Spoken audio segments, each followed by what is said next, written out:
Hello everyone. So for now, tuturo ko kayo how to solve another method, a calculator technique in determining the component forces.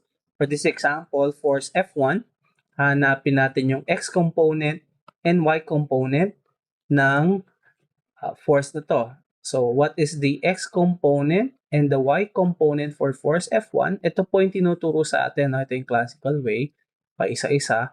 Pero meron pong other methods yan. Ito, papakita ko po sa inyo. So for this example, okay, you just open the calculator and then press shift and then this rect, no? So i-convert niya yung polar into a rectangular form. So una, just press 100.